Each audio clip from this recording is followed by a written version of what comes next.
Welcome to the High Agency Podcast with your host, Noah Ravoy.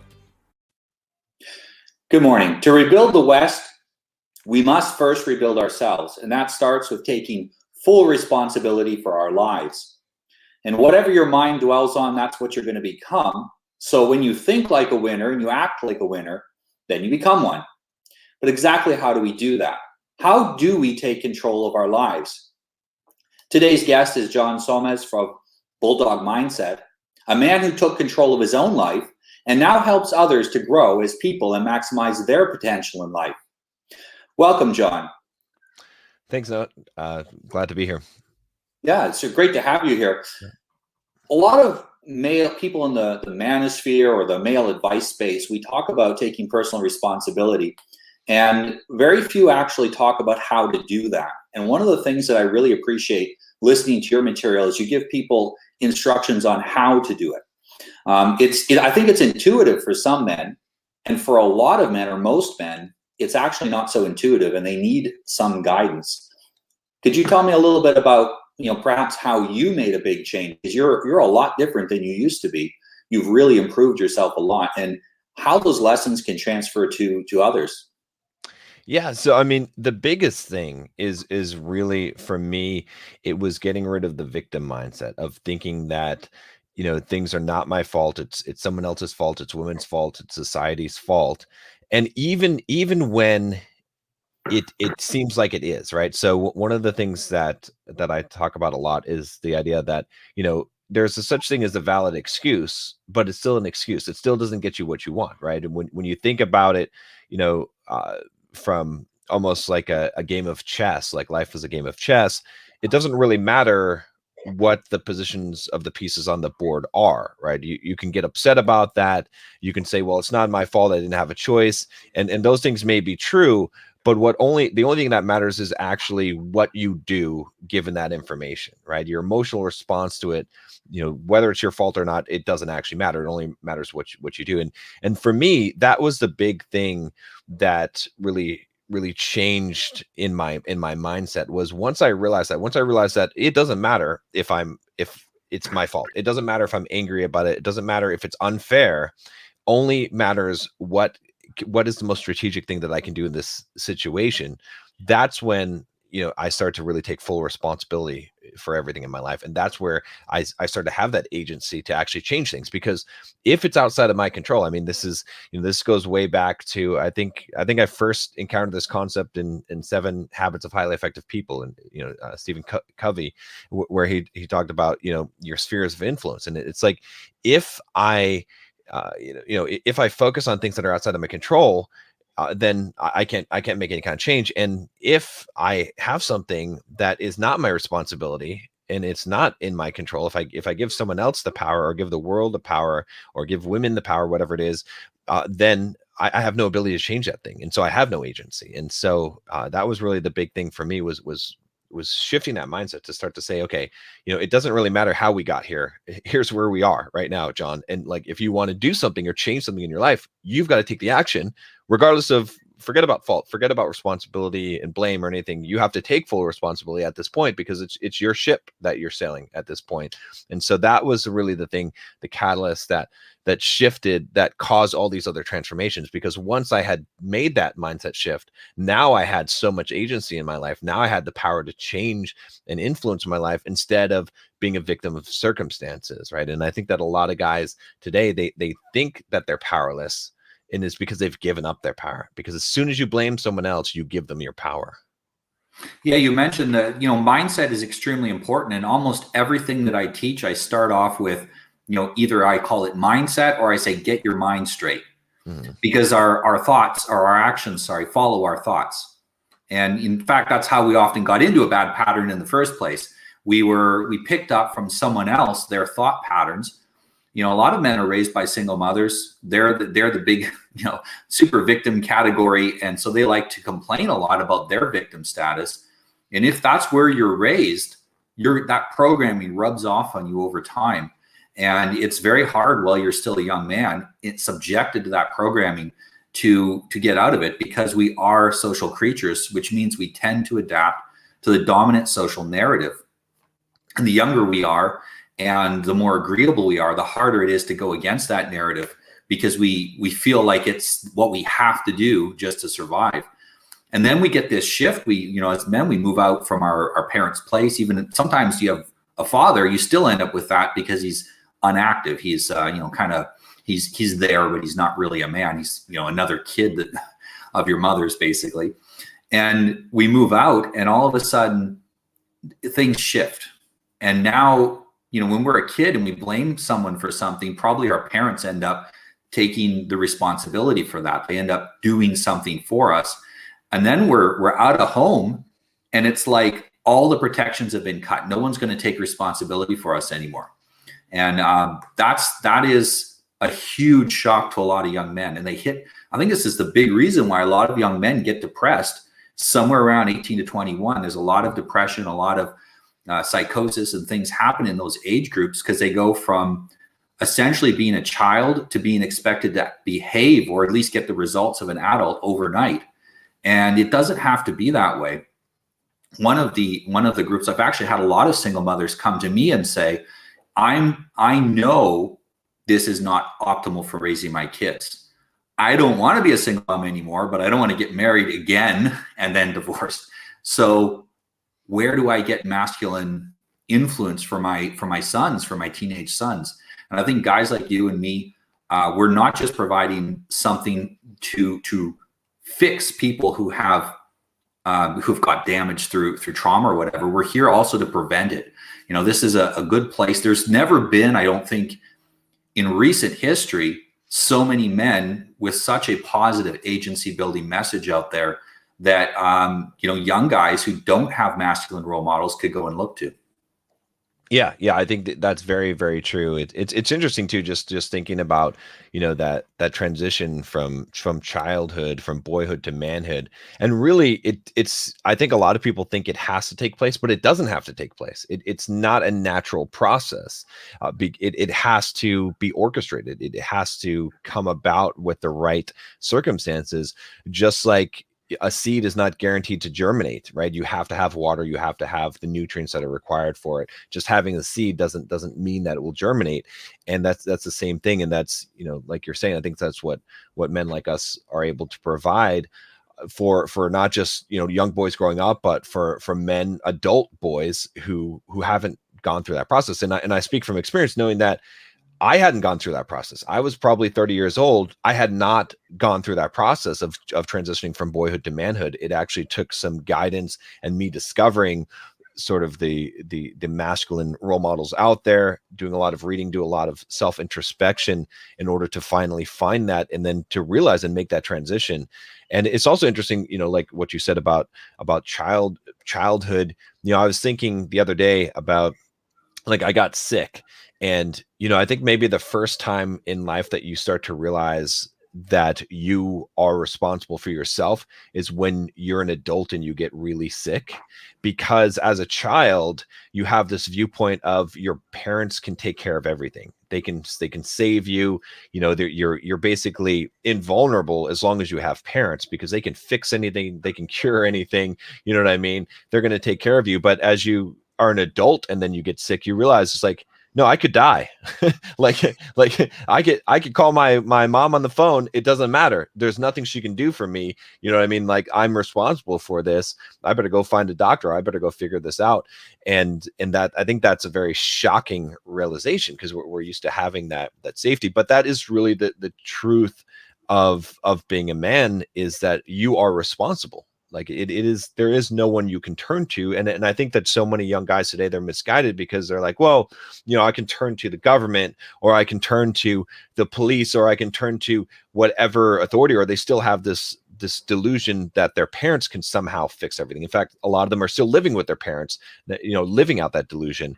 And the reality of the situation is, no, it's up to you. I like to tell guys all the time, it's kind of harsh, but no one gives a fuck about you. No one cares. What I mean? And this is the harsh reality of life, is that, people will say they care, and it doesn't mean you can't have friends and that people can't be beneficial to your life. But when it really comes down to the brass tacks, no one really cares if you have a good life. No one cares if you find a good relationship with a woman. No one cares if you make money, if you live up to your potential. No one really cares about that stuff except for you. And so if you want that stuff, you've got to take responsibility for it. Otherwise, it's not just going to get handed to you. You're not going to get it just because you, quote, deserve it. It's something that you really have to take responsibility for. Otherwise, it's just not going to happen. Yeah, and to the extent that anyone actually does love you or care about you, it's never going to be more than you love and care about yourself. Yeah. Because, with the possible exception of men caring more for their wives sometimes than the women care for themselves, that's the one possible exception. But for men, no one will care about you more than you care about yourself, because they're going to look at how much you take care of yourself and how much you care for yourself. And they're going to say, look, if he's not willing to invest in himself, he must know something I don't know. Yep. So I'm not going to invest in him either. And vice versa. If you invest in yourself, other people will say, look, I like what you're doing. I like how you're taking care of yourself. I like the projects you're involved in. I like the programs you're running. How do I also invest in these things? And so it comes along. The world starts to mold to us the more that we take care of ourselves, because we're signaling to the world that we're worth investing in. And not only us, but the things that we care about are worth investing in. And I think it's a very underrated way to influence the world is simply by taking care of yourself. For a lot of people, that seems, I'm selfish. I'm putting myself first and taking care of myself first. That's selfishness. But it's not. It's setting a good example. And setting a poor example is the ultimate form of selfishness, because you're depriving others of what they need, a pattern. Most people, they need to see a pattern of how to behave and then imitate it. Few men are going to come to the conclusion on their own. You don't learn how to be a man by reading books or watching YouTube videos or even taking courses. What you do is you get a hypothesis of what it means to be a man, and then you go and you test that hypothesis out in the world, and you go, hey, that works. That works. Everything's better about my life because I manned up. And, we get those hypotheses from other people generally. Very few of us are going to reinvent the wheel. Pretty much everything in masculinity has already been tried. And so we need to have someone that sets patterns for us that we can go. And, there might be some people that connect with one masculine figure and not another as their pattern. And we need to find the ones that fit well within our needs. Yeah, I like what you said about the selfishness too. This is one of those things also I think that is so important to understand, is this idea that you cannot give what you do not have. And so really, there's so many guys out there that are lacking, and especially you look at nice guy syndrome. Nice guy syndrome is all about trying to make some kind of a sacrifice, right? It's giving what you don't have. It's essentially giving love so that you can get love, and as opposed to love coming from the overflow that is within you because you've loved yourself first. And I know this sounds real new agey and soft, but truly, I've said this a few times to different guys, which have shocked them, so that man's greatest gift, the greatest gift that you can give to this world as a man, is your love. And so you have to know how to love yourself first. You have to be selfish to some degree and put yourself first, so that all those needs of yourself are met, and then you can go out into the world and you can give freely. Because if you're lacking and you then try to go out and you try to give to another person, it's a selfish kind of giving, because you're expecting something in return. Whereas if it's coming from an overflow, because you're already confident with yourself, you already have taken care of yourself, you've already been, quote, selfish, then there's no strings attached, because you're giving because you have an excess of resources, right? And when you lack those resources, you can't give, and that's the problem. And it's so many guys get caught into that nice guy trap, and they wonder why.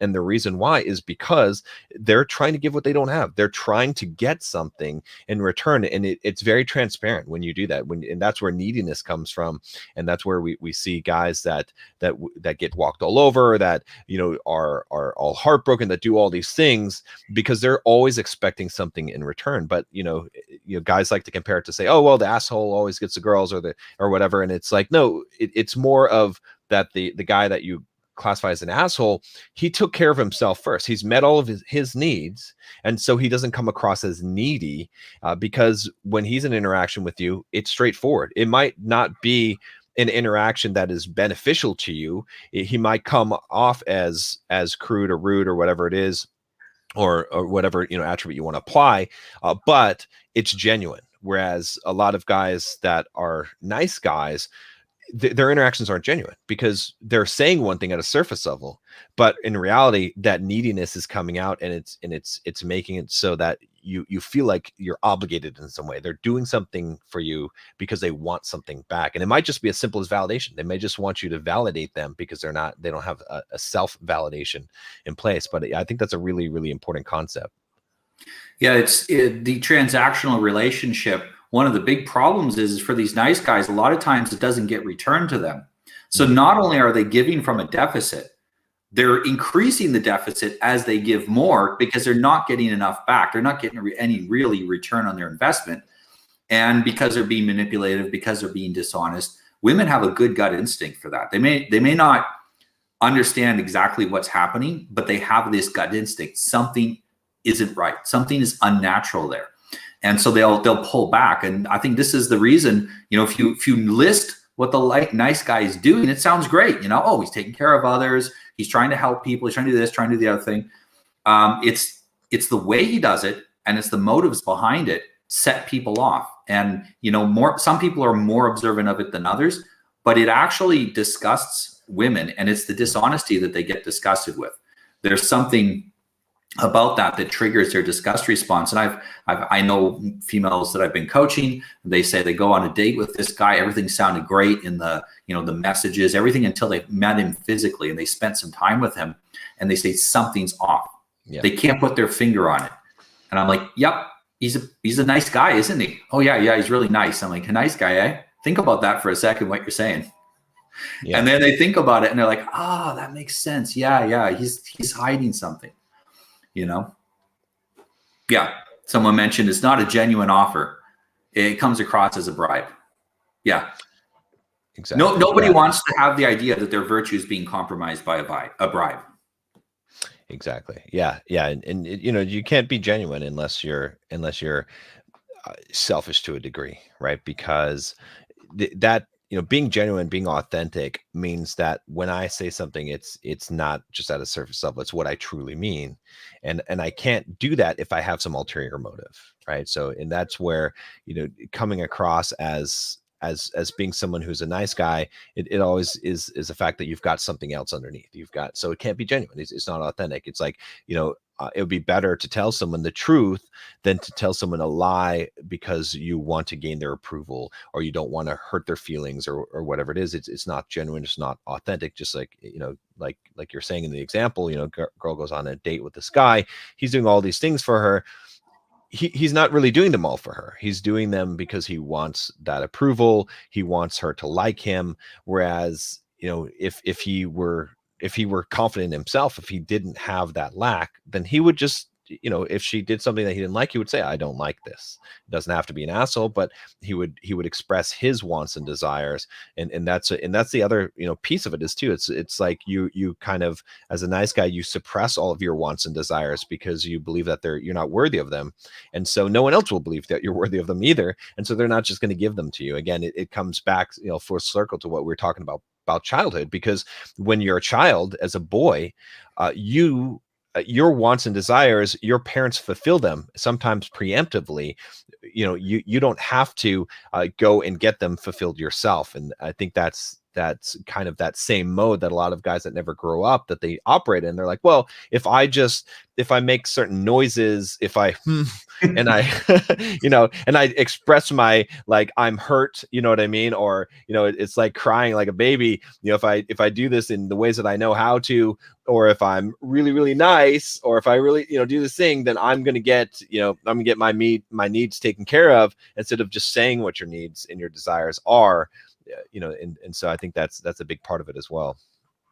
Yeah, and a big part of with the needs and desires too is that women, when you date a woman and she really likes you, she wants to know how to make you happy. Right. And if you're not being honest and genuine about your needs and desires, even if you're not being a nice guy, but you're just not being genuine about what you need, you're not giving her anywhere to get traction to to try to please you. You're not giving her that opportunity to demonstrate that she actually cares about you. And so it really kills that opportunity for having a reciprocal relationship. A lot of people talk about, so there's reciprocal relationships and transactional. Transactional is, I'm going to trade you this for this. Reciprocal is that you each put in an amount of effort into it, not because you require the other one, you must put in X amount of effort, but it's because you both have desire for the relationship to grow. And so you both invest into it. And you may both, people say it's 50-50. Well, sometimes it's 100-100. You're both investing in full, it's got to be full in, and you get back more than you, and both get back more than you invested in. That's an ideal reciprocal relationship. There needs, if you don't have a kind of return on investment on a relationship, you eventually get bored of it. And I think that happens to everybody. If they're not getting out of that relationship enough joy to justify the work and effort put into it, they're not going to stick with it. And I think a lot of marriages break up because people stop investing, but a lot of times it's because they just stop being clear with each other about what they want. Yeah, very true. Yeah. I think all of this, a lot of these things that starts out in the dating stage. People in the dating stage, they mess up. They're not honest with their feelings. They get married anyway, and then you can't build a long-term relationship on those kind of lies. So eventually it breaks up. Whatever patches they put on it to hold it off, it eventually breaks anyway. What would you suggest? You have on your website, you have a form there for people to fill out. And could you tell us a little bit about that? Sure. Yeah. So I sort of developed this Bulldog mindset quiz to kind of as a just quick way that I could assess where you are in your life, right? And so there's questions about kind of all the areas for a man, everything from like how many books do you read in a month, right? Because I know that someone who reads books, a lot of books, is probably going to be really successful in life. They're probably going to at least stumble upon the wisdom that they need to have as a man to be successful in life. There's questions about, your financial well-being, like where you're at. Also about, could you approach a woman that you found attractive on the street? Do you have trouble with that? Is that something that would make you really scared, or that you've never done before?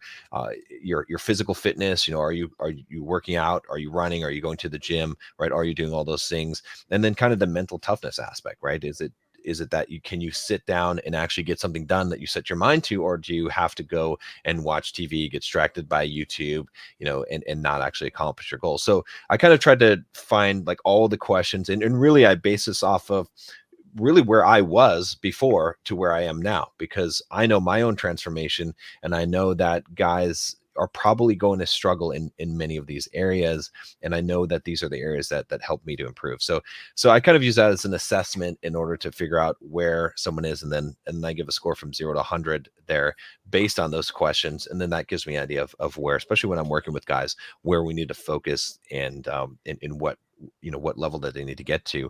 But I find it works pretty well, right? To have some kind of rule of thumb. And there's certain of those key things. Like I said, one of the key things that is books, right?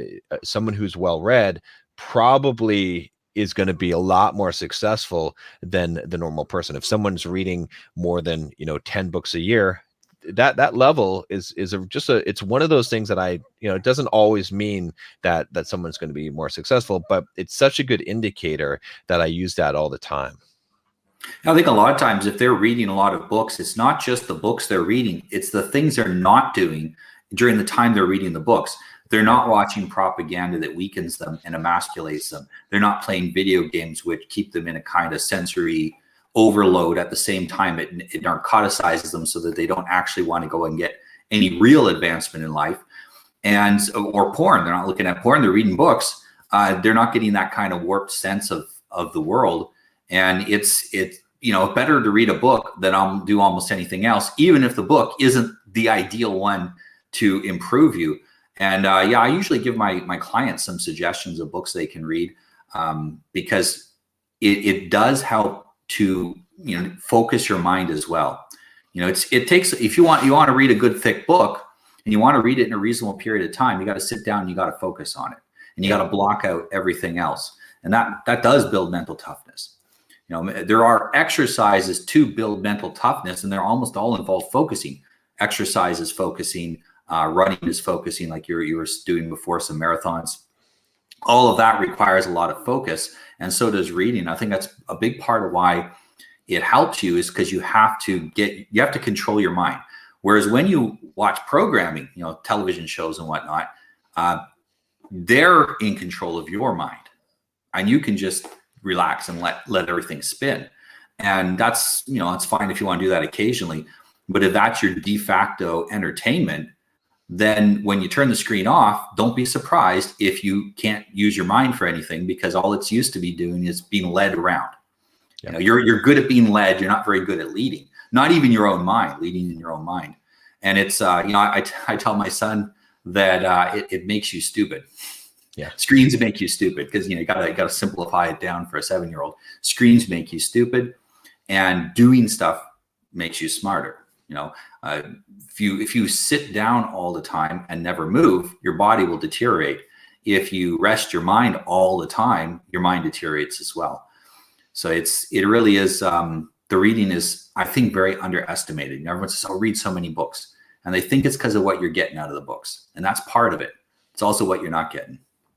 Yeah, I think that, yeah, that's very true. I actually have this 70-30 rule that I give a lot of the guys that I work with, where what it basically is that you should spend 30% of your time consuming and 70% producing, right? Because if you're a producer, that, like you said, that's actually where you get the most growth. That's actually where you learn, because you can gain knowledge from reading books, but understanding comes from the practical application of that knowledge. And there's such a difference between knowledge and understanding. You know, you can memorize multiplication tables. That's knowledge. You can understand how multiplication works. That's the understanding, and that's way more powerful, because it's going to carry you a lot further.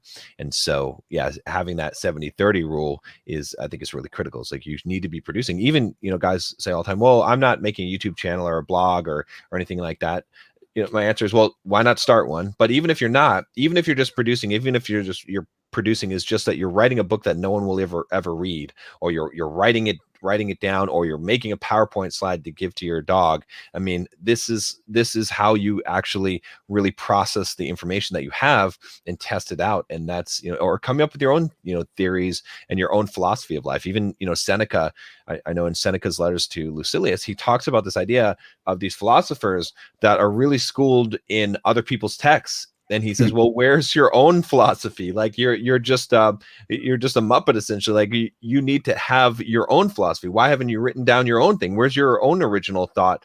You know, just talking about what other people talk about is nothing. Like, every man should have his own life philosophy. And sure, you're going to gather things from other places, but then when it comes down to it, it's like, what do you actually think? And I think that's one of the things also that is lacking so much in men today, is this sense of judgment, of their own judgment, right? Because we're so used to deciding whether things are good or bad based on the court of public opinion, right? I mean, you look at social media, right? It's all driven by likes now, right? So it's like, okay, this must be good because I got thumbs ups from other people, right? As opposed to really one of the core pieces or requirements of being a man is to have your own value system and your own judgment be number one. So instead of going out and saying, you know, here's my thing, do you think this is good, to the world, instead saying, it doesn't matter what they say, do I think this is good? Do I value this? Right? Because that's the key. And so that's a good way to practice that too, is to become that producer where you make your judgment about the thing, as opposed to having everyone else tell you whether something is good or whether you're good. And if you're constantly, you know, in that feedback loop, you're never going to have that true agency.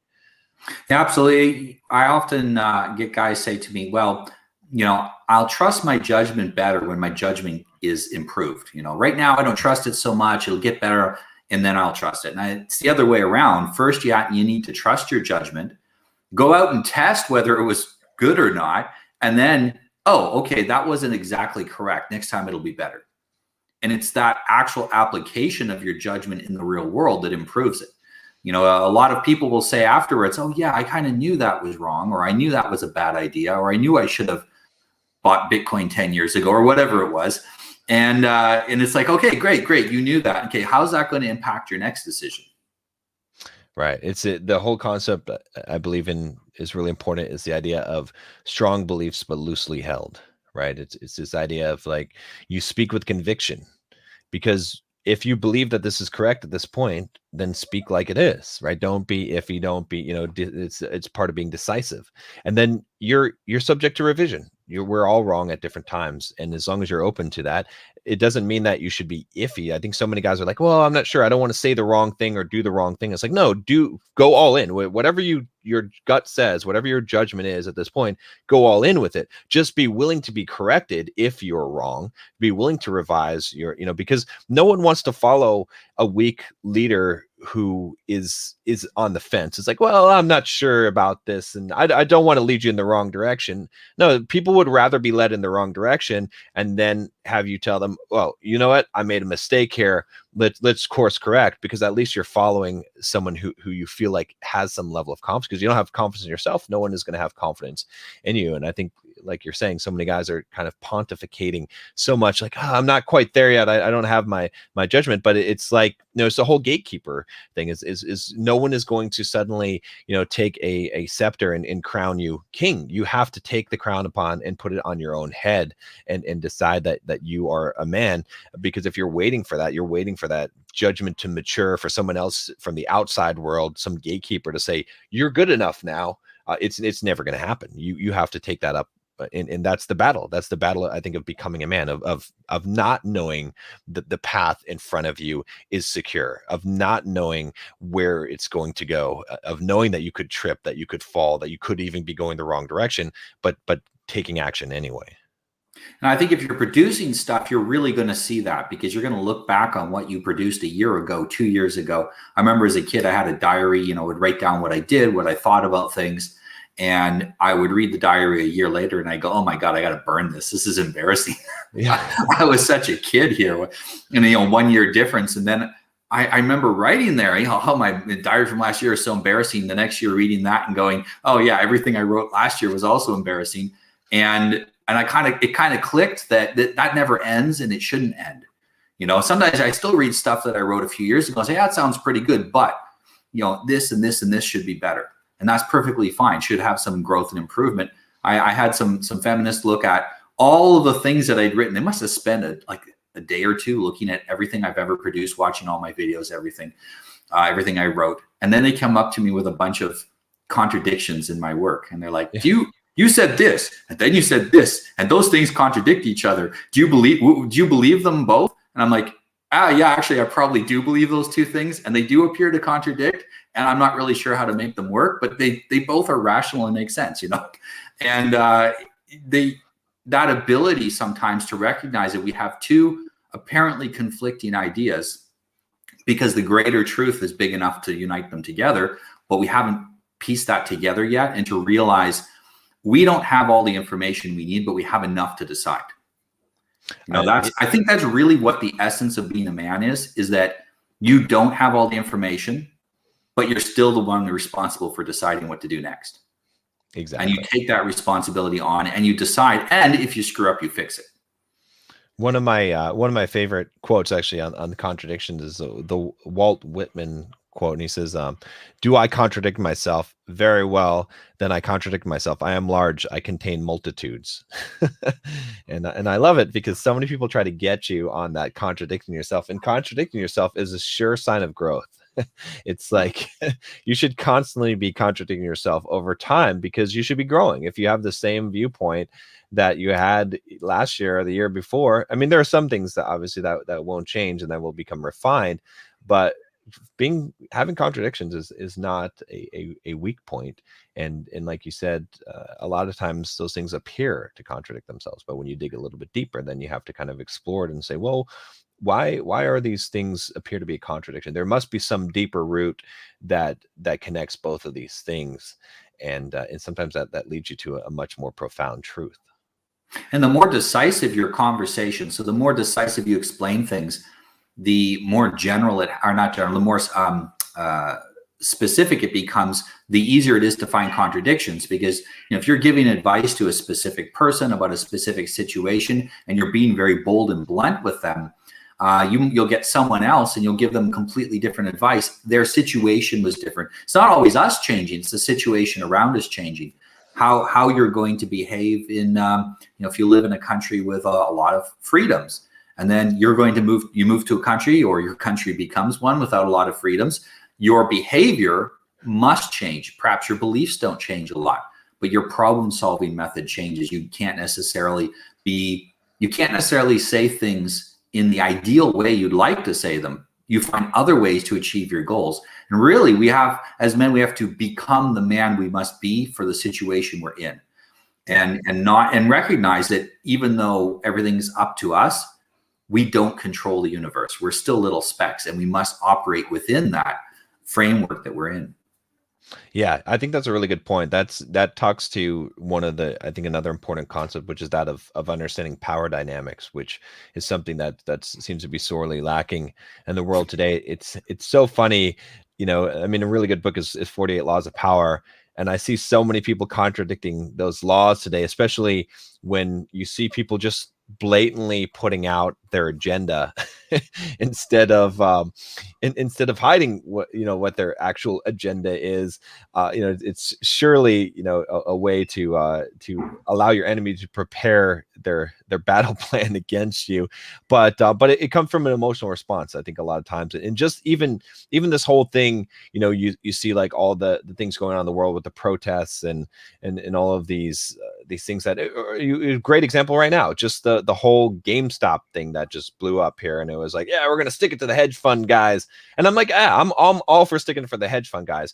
But, on day one, I could kind of get on board with that. On day two, you got to realize that you caught some hedge fund guys by surprise, but now you have, a room full of multi-billionaires sitting here who have studied the markets for years, and you think that you're going to fight them by telling them what your strategy is. I'm like, all right, this is just, but it comes from this emotional response and not understanding power dynamics, right? It's not understanding that, like you're saying, maybe you're in a foreign country and you don't have the right of free speech. Okay, well, you can go out there and you can try and exercise your right of free speech, and you can get arrested and go to jail and never be seen from again. And you haven't done anything. You've stood there and you've asserted your right, but you didn't understand the power dynamics in the situation. You didn't understand that you're not effective, right? Because you have to know when you're in a position of power and you're not. And unless, again, like I see so many times in the world today, is men not understanding those power dynamics, not understanding that, hey, yeah, there's nothing wrong. It's a little bit of Sun Tzu, The Art of War would help, but there's nothing wrong with retreating strategically when you're in a position of weakness, as opposed to just pressing on and getting slaughtered. And I see that so much where again, maybe this speaks to the idea of like understanding authority. It's the same kind of principles. It's like when you're a man, you have to both know how to lead and how to follow. And there's certain positions where you have to follow. And, when I look at men who cannot follow, I know that they're not going to be good leaders, because they don't understand power dynamics. They don't understand when they're in a position of subordination that they need to play out that role as best as possible. But when they're in that position of power, then they have to, show some, some magnanimity, right? Magnanimity. I don't know, whatever. Yeah, I think that's correct. Yeah. But yeah. So anyway, I think that's just another. Speaking of authority and power, I think most people nowadays are recognizing there's some illegitimate aspects to, national authorities and even international authorities. A lot of them have demonstrated their illegitimacy. And the answer that people give is, let's undermine the existing authority. And all they're going to do is create a vacuum of power. And vacuums of power tend to suck up the very worst of humanity and send them straight up to the top. And we have individuals who can't run their own life, trying to undermine society, trying to undermine any authority that they do find.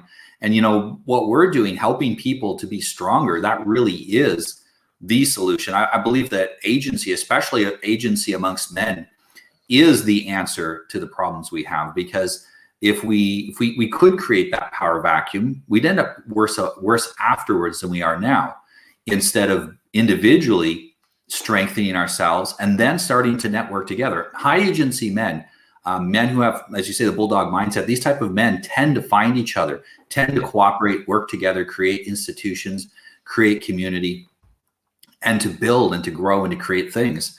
And we have a society that was undermined because men were sufficiently weak that we allowed our institutions to be undermined. The counter to that is to strengthen up men so that they stop allowing the undermining to happen. Yeah. Yeah, no, 100%. I think that it's a really good point that you made about men who don't even have their own life together, trying to storm the Capitol, or to try to undermine power, and it's really, it's the top down approach. So many guys are taking this top down approach, saying, okay, let's topple this existing power system. This is unfair, but they're not in a position of power, so they can't really even be effective, right?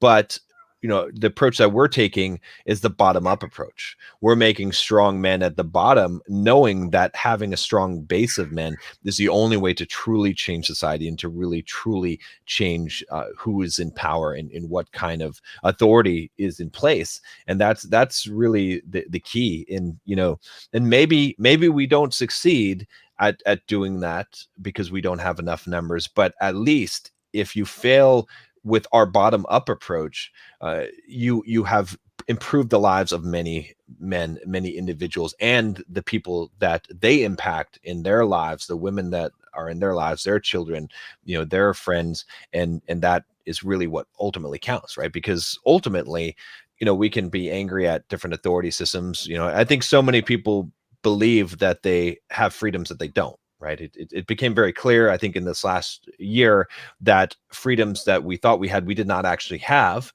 But that was always the truth. It was always there. We just were unaware of it. Now it's not like we've lost freedoms. We've just become made aware of the freedom that we didn't have. But there's two ways of looking at that. One way is to say, oh, this is horrible. Life is horrible. Life is unfair. We need to fix this and rebel against this. And I can agree with some of those sentiments, but the other viewpoint is to say, look, okay, given my constraints, what is the best way I can have a life for myself within these constraints, right? So it's almost, I'd posited to one man who was really upset about this, and I said, look, imagine that you're a slave, okay, that you're born a slave, that you have no real chance of freedom, okay.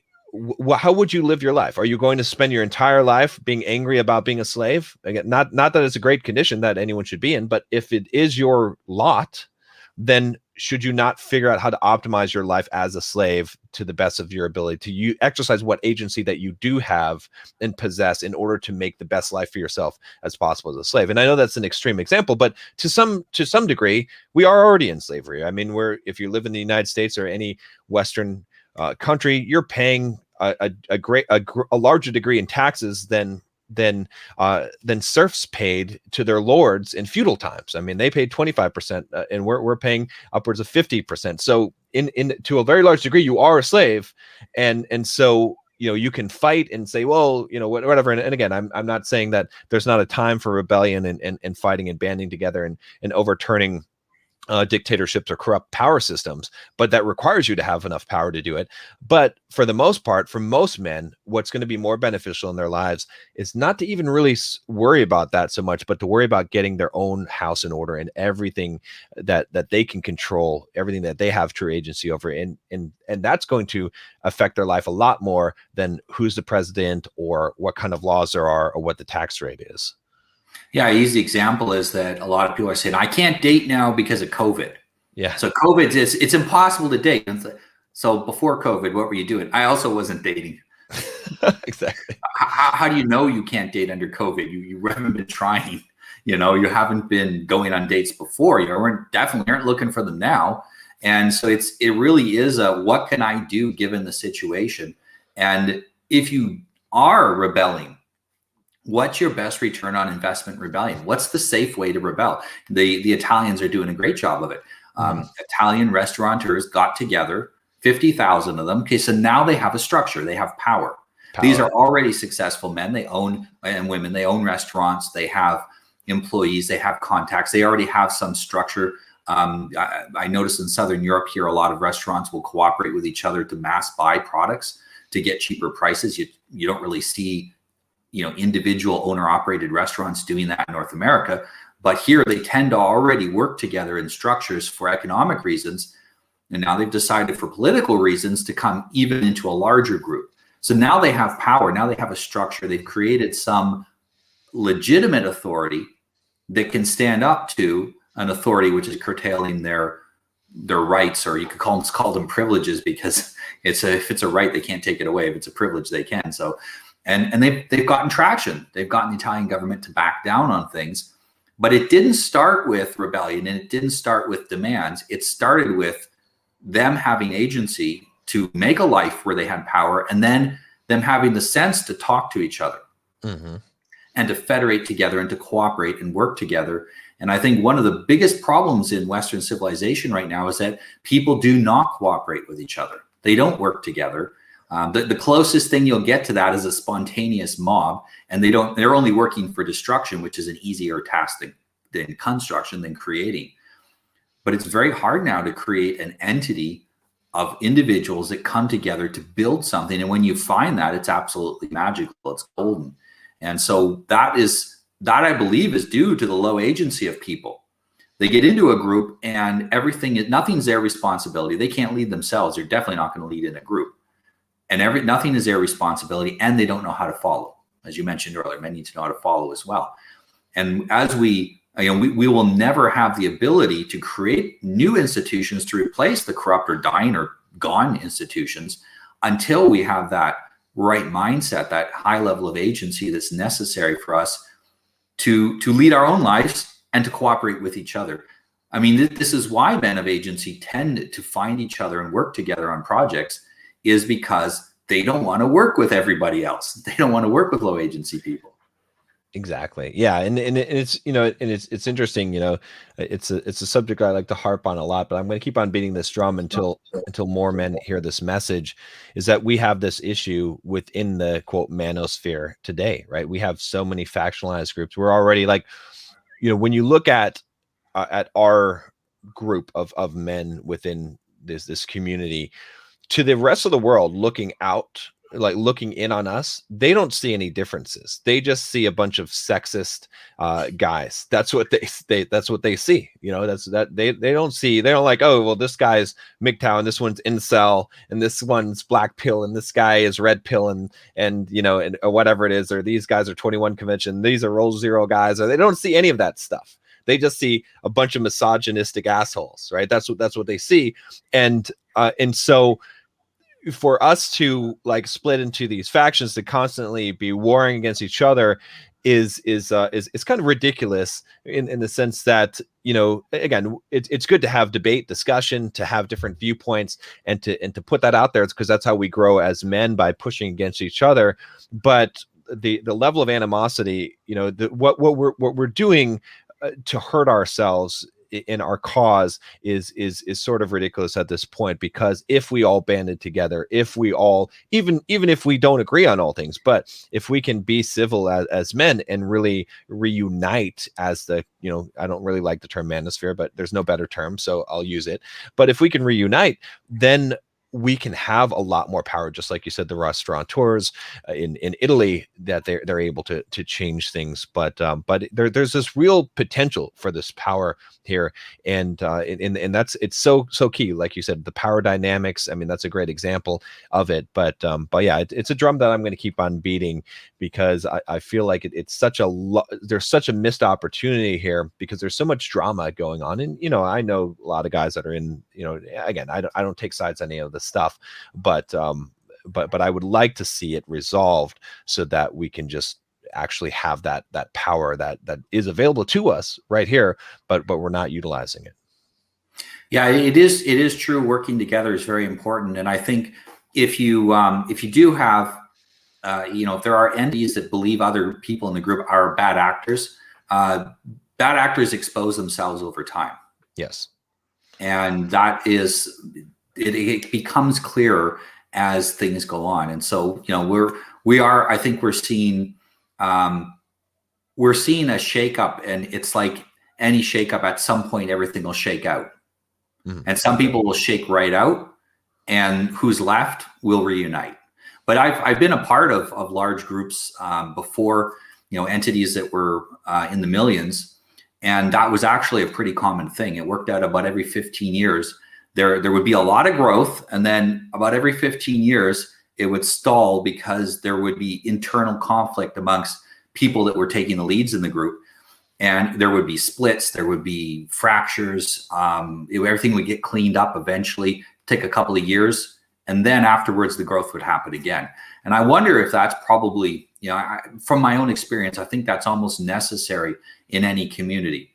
And the reason is because everyone who survives the purge, you might say, everyone who decides to stick with the mission post-purge, they're twice as dedicated to it as there was before. The time of trouble creates a kind of rededication inside of you to accomplish the thing you wanted to accomplish. If everything's too easy, we don't tend to get really dedicated to things that are easy. It's too easy to do it. It's too easy to give up. And when things get hard and we have, internal conflicts, whether it's inside ourselves or between people that we're working with, after that, we are more dedicated to the cause than we were before. And I wonder if it's part of what's necessary in healthy organizations. And I agree to a degree. I think there is some need for some internal conflict.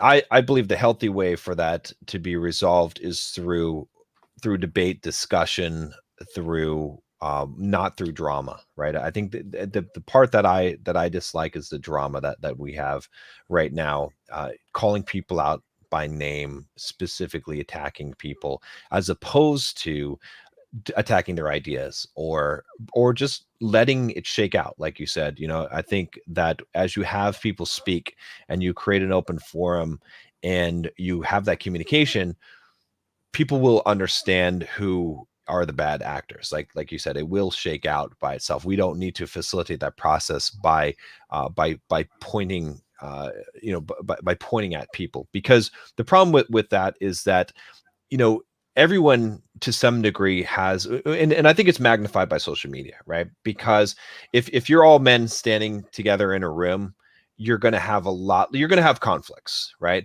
But with social media, you're able to find the one bad thing someone said or did, and you're able to point that out, and you're able to create a narrative around that. And I think that's a real danger that we have here, because we have a lot more in common as men than we do that's not in common. Again, I'm saying this fully aware that I disagree with a lot of viewpoints and philosophies, but I think it's more important for us to debate those philosophies and those ideas as opposed to the people. And what will happen is that the correct or the most true philosophies, the most practical, let's say not true, let's say practical or effective philosophies, those will rise to the top, and those will gain adoption, as opposed to singling out individuals. Because what we don't want to have, and what I feel like we do have right now, are small cults, right, that are based on the leader's charisma and the idea of creating enemies out of other people. And that is a dangerous place to be, in my opinion. I think it's better if we have schools, right? Schools are fine, right? I believe this philosophy, I understand, I relate to this, as opposed to cults. And I don't know, maybe it's a blurry line, but I feel like we're moving more into that territory, and that's the thing that I'm against. I feel like if we're having open debates, if we're having open discussions, not just shutting people out, that will make a lot more progress. Even though there will be, like you said, there will be conflict. I don't disagree with that, and I don't want to avoid conflict, but the conflict, I believe, should be handled in the right way, as opposed to just slinging. Mudslinging doesn't really help any cause. So yeah, what I always think about is, in 100 years, none of us in the manosphere are going to still be alive. Right. We'll all be long dead. True. And so what does survive is ideas. Yes. Ideas can survive. I mean, there are ideas that have survived since ancient times and until now that we still have. And that is that is why I focus on either promoting or attacking ideas, is because they're actually where the power is. The power is in the idea, not in the individual. And if an idea that an individual is promoting is unhealthy for society, and you can sort of debunk or help people to realize that idea is unhealthy. And sometimes ideas are healthy for an individual when they're in a certain state, and not healthy for that individual at a later point in time. Like we said before, as you grow up, you start to contradict your past self, and there are times to that certain ideas save your life that later almost kill you. Yes. And so you need to know when you need to shift and when you need to follow into a new idea. But I think the destruction and building of ideas is really where the long-term change to society comes from, not from us as individuals. We're like a tool that allows that idea to take life in a human form and actually accomplish something. And it is important, though, the individuals to a certain extent. When I first started doing this, I started to do videos without my face showing. I wasn't anonymous. I used my real name because I wanted people to trust me. But I didn't really make anything about me. I made it all about the information. And that was really hard for people to listen to, because they're like, well, yeah, but how post physique, basically. And, I'm telling them stuff that's just basic common sense knowledge since all of human history. And people are saying post physique, or we don't believe you. Exactly. It has nothing to do with it, but the message bearer will affect how the message is interpreted. So there is an importance in there, but really it is the message will always outlast the message bearer. Yeah, no, yeah, it's very, very true. Definitely. That's the key thing, is because, like I said, I have no problem attacking certain philosophies that are destructive and debating those philosophies. But it is, again, I go back to even, just with the debating of philosophies to On Liberty, John Stuart Mill's, where he talks about this idea of letting even bad ideas have their place, because it reaffirms why your good ideas are good, right? And it's like you have to constantly be testing it. You can't just be like, oh no, that's wrong. And we don't listen to that because that's wrong. It's like, no, you have to constantly allow that to exist so that you can constantly sharpen your sword. It tells you what you believe is right. It provides the counterexample.